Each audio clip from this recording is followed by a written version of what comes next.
You're looking for that perfect Halloween costume for the kids? How about the illegal alien? Well, seriously, dress your kids up as illegal aliens. That should go over well.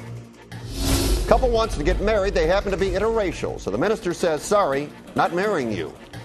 In this day and age, some people wish their elected officials were underwater. In one island country, they make policy under the sea. Because, darling, it's better down where it's wetter, under the sea.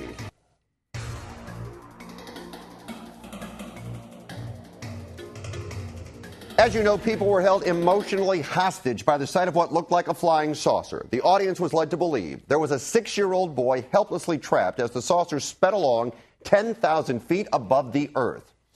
You couldn't help but getting caught up in the story and worrying about the child.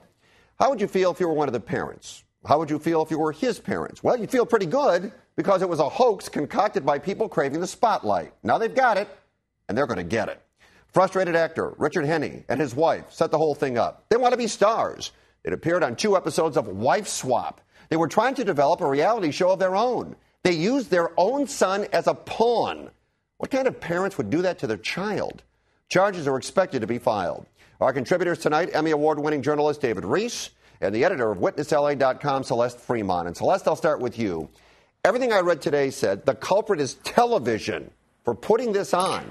I think the culprits are the parents. What about you? Oh, well, that's like saying the culprit is the bank for having the money, and we're not going to charge the bank robbers. I mean, I wasn't thrilled necessarily when it led for 3 minutes on the national news instead of Afghanistan, but these people did the equivalent of putting their kid in a dinghy, pushing him out into the ocean, or hiding him and calling the Coast Guard saying, our kid's out in the ocean. We don't know what we're going to do. He could drown. Everybody gets involved. And then they go, we find out it's a hoax. And we want to see them charged. This is not okay.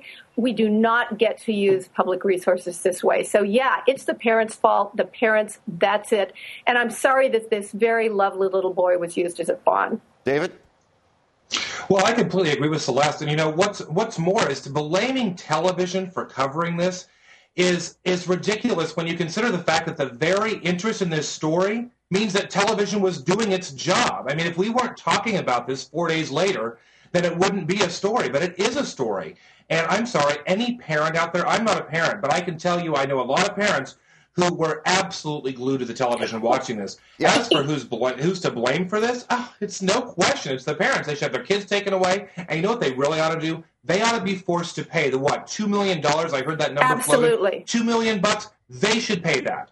I completely agree. I mean, I don't watch television during the daytime, but I got caught up. It's the kid down the well phenomenon. We all think about our own kids. And so I turned the television on, but who didn't? Everybody was glued to this story. Absolutely. Yep. And once the kid was safe, I was okay. But I did have an eye on it like everybody else to find out if it was a hoax. And now we know it was. Well, as soon as we found out there was no kid in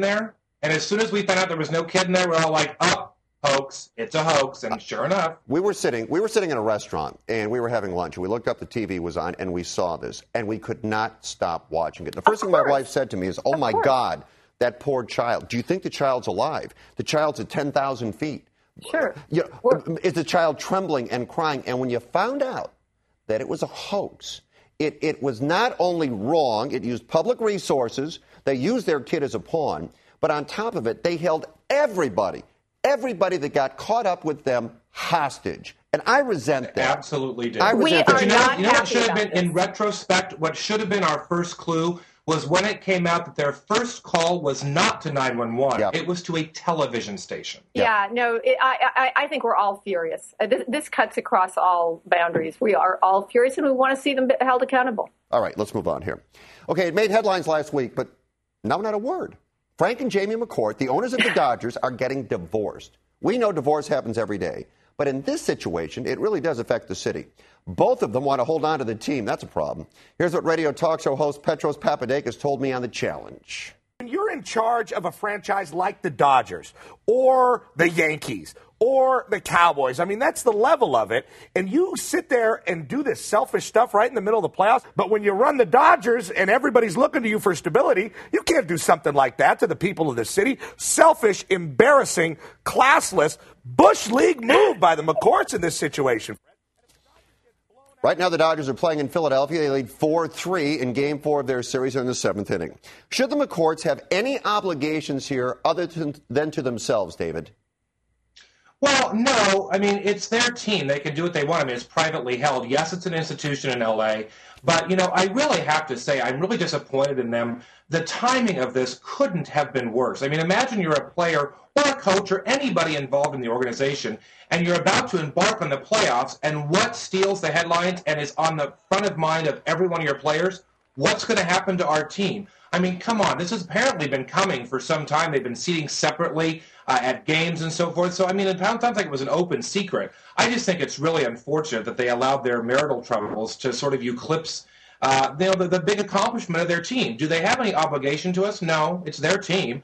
You know, I mean, I certainly hope they would do the right thing, but, you know, it's theirs to do with it what they want. I'll tell you this, and Celeste, I want to get your thoughts, but the first thing that pops into your mind is, oh, gosh, how is this going to affect the Dodgers playing in the series against the Phillies? Sure. I mean, the truth of the matter is, I believe this, that those guys on the field are worrying about winning.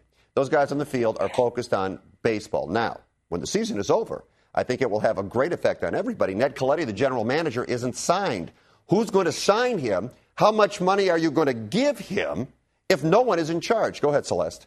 Well, no, I mean, I agree, of course, with both of you. I mean, but legally, I mean, it's, you know, they both have a right to it. It's a community property state. On the other hand, this feels a lot like it has a lot in common with the child custody battle. Yes, both parents have a right to the child, I guess, but what they're doing right now is not for the good of the team. It's not for the good of the city. It's not for the good of anything except them exercising all of their hostility for each other and their own narcissism. I agree with David. It's like, we couldn't have waited. If you had a girl who was about to graduate from high school or your son, you would bloody well wait and not use this very, very, very selfish timing. Legally, they can do it. Morally and ethically, we don't like them very much. You know, two things. And Fred, do you really think that, like the issue that you brought up about the coach who isn't signed, you really think they're able to completely put that out of their minds and focus on winning? I mean, this is a huge distraction. You have to admit that. Well, you know what? I think it becomes a huge distraction if they get beat. I think then the media can point to it and say, you see, you did this. But if they win, I really believe all is forgotten. You know, what I really think here is, first of all, this story, obviously, they haven't even been living together for a while.